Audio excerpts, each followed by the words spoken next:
नमस्कार दोस्तों, मैं अपने YouTube चैनल स्टॉक एनालाइजर पर आपका स्वागत करता हूं। आज हम बेसिकली 3 कंपनियों की चर्चा करेंगे। उन तीनों कंपनियों के Q2 के रिज़ल्ट आए हैं, तो हम उन तीनों कंपनियों के रिज़ल्ट के बारे में जानेंगे। उसमें पहली कंपनी है IEX यानी इंडियन एनर्जी एक्सचेंज, दूसरी कंपनी है TVS मोटर की और तीसरी कंपनी है एशियन पेंट्स की। तो तीनों के हम उसके क्वार्टरली रिजल्ट जो आए हैं कैसे आए हैं उसकी हम चर्चा करेंगे, क्योंकि जानते हैं दोस्तों कि कोई भी स्टॉक अपने क्वार्टर में वैसा ही परफॉर्म करता है जैसा उसका पिछला रिजल्ट रहता है। तो अपने रिजल्ट का जो शेयर के प्राइस में आप मूवमेंट देखते हैं वो एक तरह से उसके पीछे के जो रिज़ल्ट होते हैं उसी के ऊपर डिपेंड करता है। और निवेशक जो पैसा स्टॉक में लगाते हैं तो वो उस रिज़ल्ट को ही देख के लगाते हैं। जो भी इंस्टीट्यूशनल इन्वेस्टर होते हैं जिनका मेजर पैसा लगा रहता है किसी भी कंपनी में, तो वो उस पीछे के जो उसके फाइनेंशियल परफॉर्मेंस होते हैं उसी के आधार पे वो आगे उसमें पैसा लगाते हैं। तो हम इन तीनों स्टॉक के जो रिज़ल्ट आए हैं उसके बारे में जानेंगे। उसके पहले मैं एक रिक्वेस्ट करना चाहता हूँ दोस्तों कि अगर वीडियो आपको थोड़ा भी इन्फॉर्मेटिव लगे, कुछ जानकारी आपकी बढ़े, तो आप काइंडली वीडियो को लाइक करें और चैनल को सब्सक्राइब करें। Thank you. चलिए आगे बढ़ते हैं। तो सबसे पहले हम IEX की चर्चा करते हैं। तो आप देख सकते हैं कि इनका जो इस बार का जो कंसोलिडेटेड क्वार्टरली नंबर है वो इस तरीके से है कि इनका नेट सेल्स आप देख रहे होंगे सितंबर एंडिंग क्वार्टर में 110.38 करोड़ का रहा है, जो कि पिछले सितंबर 2020 में ये 70.92% था, जिसमें आप 55.64% का जंप देख रहे हैं। यानी नेट रेवेन्यू जो इनका जो है नेट सेल्स जो वो आप देख रहे हैं उसमें 55.64% की बढ़त आपको देखने को मिल रही होगी ईयर ऑन ईयर बेसिस पे। उसी तरह से देखें दोस्तों, क्वार्टरली नेट प्रॉफिट जो इनका रहा है सितंबर 2021 में वो 77.73 रहा है, जो कि सितंबर 2020 में ये था 44.33 करोड़। यानी इसमें आप जंप देख रहे होंगे 75.32% का जंप आप देख रहे होंगे। बहुत बड़ा जंप है दोस्तों। उसी तरह से EBITDA जो है वो आप देख सकते हैं, EBITDA ओवरऑल कंपनी के फाइनेंशियल को बताता है, ओवरऑल फाइनेंशियल बताता है उसका।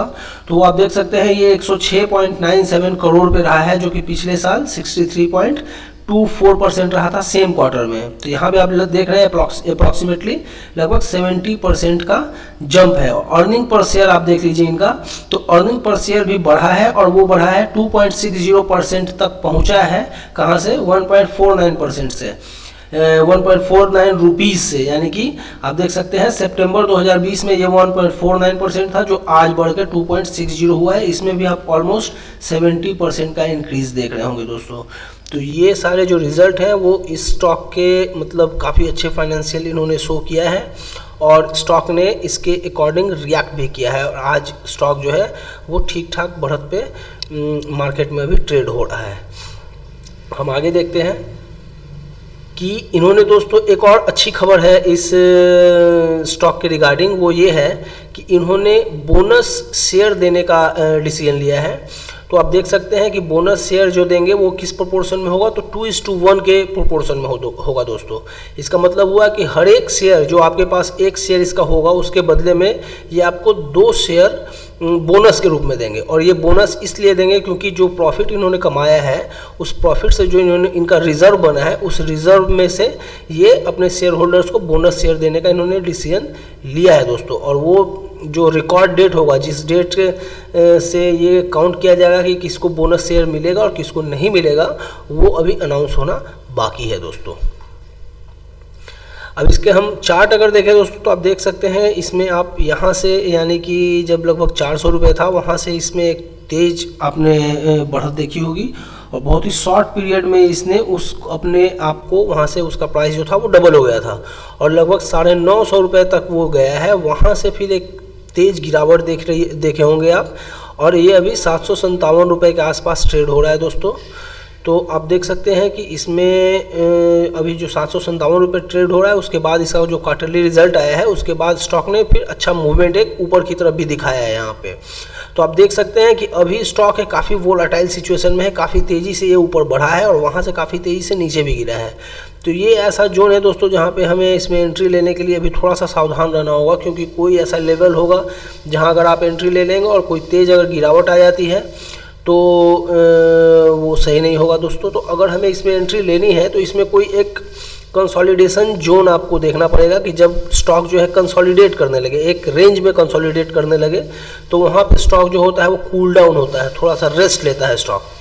क्योंकि कंपनी के फाइनेंशियल लगातार अच्छे आ रहे हैं, तो कंपनी के शेयर के जो प्राइस है वो भी आगे आने वाले समय में आपको अच्छा मूवमेंट दिखाएगा। तो जैसे ही स्टॉक किसी रेंज में कंसोलिडेट करे, तो उस रेंज में आपको ये कोशिश करना है कि उस रेंज का जो लो यानी उस कंसोलिडेशन जोन जो होगा, उस रेंज का जो लोअर लेवल है, वहाँ पे हम इसमें एंट्री लें। वहाँ पे अगर आप एंट्री लेते हैं तो एक सर्टेन पीरियड के बाद स्टॉक में जब कोई ब्रेकआउट आता है तो आप उस ब्रेकआउट का फ़ायदा उठा सकते हैं और आप उसमें पैसा कमाने की आपको अपॉर्चुनिटी मिलेगी।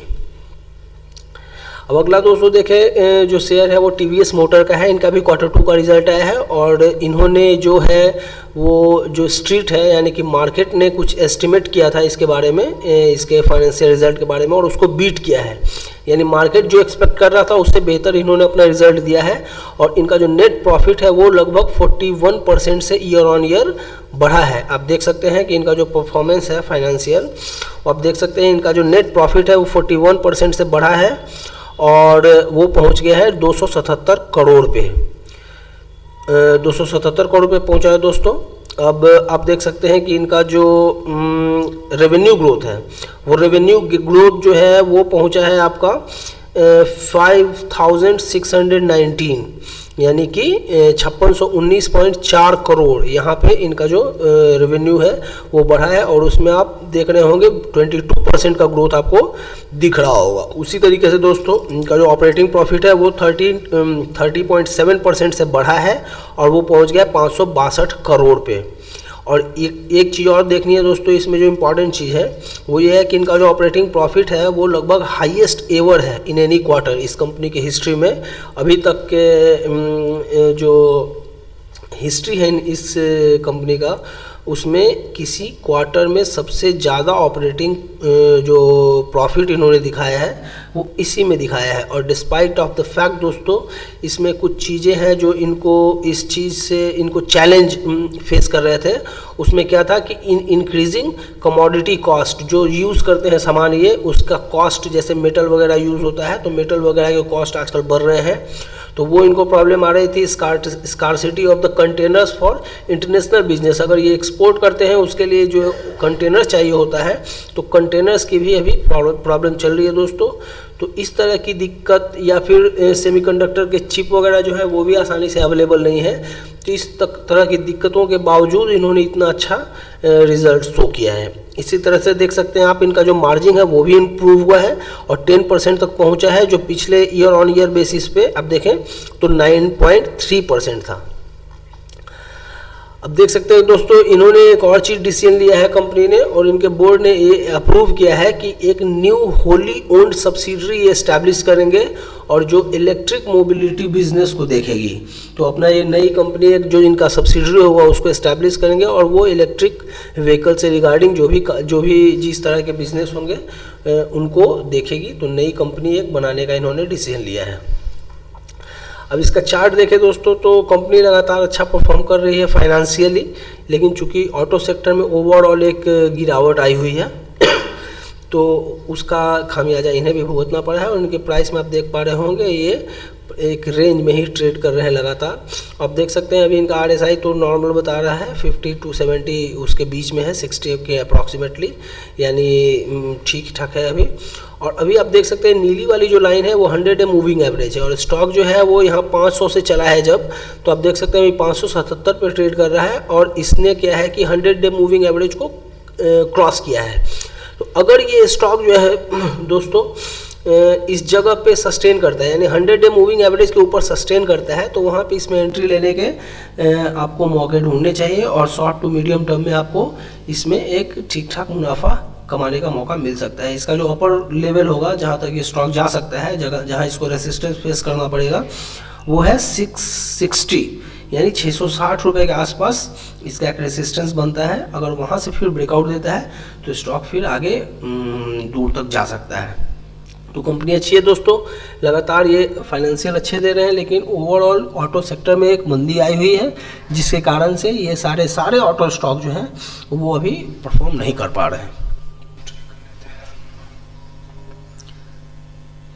अब अगली जो कंपनी है दोस्तों वो है एशियन पेंट्स की। आप इसका हम एनालिसिस करेंगे। तो आप देख सकते हैं दोस्तों इसका जो टोटल इनकम है, टोटल इनकम आप देख सकते हैं सितंबर 21 के क्वार्टर में 7096 करोड़ यानी कि 7096 करोड़ इनका टोटल इनकम इन्होंने शो किया है, जो पिछले सितंबर 2020 के क्वार्टर में 5350 यानी यहाँ पे आप 32% का ग्रोथ देख रहे होंगे ईयर ऑन ईयर बेसिस पे। वहीं अगर क्वार्टर ऑन क्वार्टर बेसिस पे देखें तो जून 21 के क्वार्टर में 5585 करोड़ था, जो आज यहाँ पे 7096 यानी 7096 करोड़ यहाँ पे शो कर रहा है। तो यहाँ पे आपको 27% की वृद्धि देखने को मिलेगी। लेकिन बाकी चूँकि इनके इनपुट जो कॉस्ट है वो इनपुट कॉस्ट काफ़ी बढ़ा हुआ है, चूँकि इनके ज़्यादातर मटेरियल जो यूज़ करते हैं ये उसमें वो क्रूड ऑयल से निकलते हैं और क्रूड ऑयल का प्राइस अभी काफ़ी नियर टर्म में काफ़ी बढ़ा हुआ है दोस्तों। तो जिसके कारण से इनका इनपुट कॉस्ट जो है वो काफ़ी बढ़ गया, जिसके कारण से इनके बाकी जो डेटा है वो डेटा जो है वो डिस्टर्ब हुए हैं। तो आप इसमें देखेंगे कि ऑपरेटिंग प्रॉफिट जो है वो आप देख सकते हैं कि 701 करोड़ इस क्वार्टर में इन्होंने दिखाया है, जो कि पिछले सितंबर 2020 के क्वार्टर में 1071 था, वहाँ से घट के ये 701 करोड़ पे पहुँच गया, यानी कि 34% की गिरावट यहाँ पे आपको देखने को मिलेगी। उसी तरीके से जून 2021 के क्वार्टर में ये 712 था, यानी पिछले क्वार्टर में, तो 712 करोड़ से अब ये 701 करोड़ पे पहुँच गया, यानी कि यहाँ भी आपको 1.58% की गिरावट देखने को मिल रही होगी। उसी तरीके से नेट प्रॉफिट देखें दोस्तों तो 595 करोड़ इनका सितंबर 2021 में इनका 595 करोड़ का नेट प्रॉफिट था, इस बार दिखाया है, जो कि पिछले सितंबर 2020 में ये 830 करोड़ पे थे। इसका मतलब हुआ कि यहाँ भी गिरावट देखने को मिल रही है और ये -28% की गिरावट है। और जून 2021 के क्वार्टर में 568 करोड़ था इनका, तो उसके मुकाबले यानी कि क्वार्टर ऑन क्वार्टर बेसिस पे तो सुधार है, जो कि 4.83% का इनका नेट प्रॉफिट बढ़ा है। लेकिन ईयर ऑन ईयर बेसिस पे देखें तो अभी भी -28% का आपको यहाँ पे निगेटिव देखने को मिल रहा होगा। उसी तरह से अगर हम देखें दोस्तों EPS देखें, अर्निंग पर शेयर, तो वहाँ देख सकते हैं कि पिछले सितंबर 20 के क्वार्टर में अर्निंग पर शेयर 8.66 था, जो कि इस बार घट के 6.21 हो गया है। तो यहाँ पे आप देख सकते हैं कि ईयर ऑन ईयर बेसिस पे आपको घटने को यानी कि डिक्लाइन देखने को मिल रहा है। लेकिन अगर हम क्वार्टर ऑन क्वार्टर बेसिस पे देखें तो जून 2021 के क्वार्टर में 5.93 था, जो कि अभी 6.21 है, तो यहाँ पे आपको एक बढ़त देखने को मिल रही होगी। उसी तरीके से नेट मार्जिन आप देख लें तो नेट मार्जिन सितंबर 2020 में ये जो नेट मार्जिन था इनका 15.52 था, जो जून 2021 के क्वार्टर में 10.18 था। यहाँ से आप दोनों जगह से देख रहे होंगे कि इस बार के जो क्वार्टर में है नेट मार्जिन वो 8.41 है, यानी कि ईयर ऑन ईयर और क्वार्टर ऑन क्वार्टर दोनों बेसिस पे ये घटा हुआ है। ये इसलिए घटा हुआ है दोस्तों कि अभी क्रूड ऑयल के प्राइसेस रिकॉर्ड हाई पे चल रहे हैं और जिसके कारण से इनका जो इनपुट कॉस्ट है वो कॉस्ट काफ़ी बढ़ गया है, जिसके कारण से इनका जो मार्जिन है वो मार्जिन में आप यहाँ पे एक डिक्लाइन देख रहे हैं।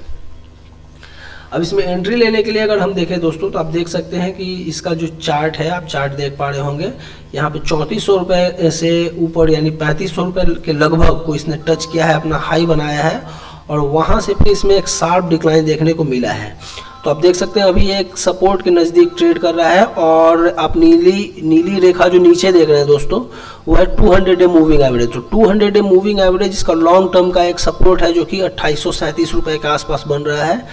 तो वहाँ से इसमें आप देख सकते हैं कि अगर ये स्टॉक में अगर आपको एंट्री लेनी है तो अभी तो फिलहाल ये अपने एक सपोर्ट पे ट्रेड कर रहा है, वहाँ से अगर कोई और गिरावट आती है तो आपको इसमें मौका देखना है और जैसे ही 2800 या 2830, 40, 50 उसके नज़दीक में पहुँचता है तो वहाँ पे इसमें एंट्री लेने के मौके, चूँकि कंपनी काफ़ी अच्छी है दोस्तों और पेंट सेक्टर का ये लीडर है, तो इस तरह की कंपनियां अगर इस तरह के अपॉर्चुनिटी आपको मिलती है, इसमें इस तरह का कोई डिक्लाइन आता है तो उसमें ज़रूर से ज़रूर एंट्री करनी चाहिए, लेकिन एंट्री करते समय लेवल सही होना चाहिए। तो लेवल आप देख लीजिए दोस्तों, स्टॉक अभी भी सही लेवल पर ट्रेड कर रहा है। अगर किसी को एंट्री लेनी हो तो यहाँ भी वो ले सकते हैं और उसके बाद जैसे नीचे आएगा तो वहाँ वो एवरेज कर सकते हैं। तो अभी ये 3000 रुपये के आसपास आपको मिल रहा है। उसके बाद जब 2800 के नज़दीक पहुँचे अपने 200 डे मूविंग एवरेज के, तो वहाँ पे इसको हम एवरेज कर सकते हैं, या फिर अगर कोई ज़्यादा सावधानी बरतना चाहते हैं तो थोड़ा और वेट करें और जब 2800 के नज़दीक में आपको मिलता है तो आप वहाँ पे इसमें एंट्री लें, वो आपके लिए ज़्यादा सही होगा। थैंक यू दोस्तों।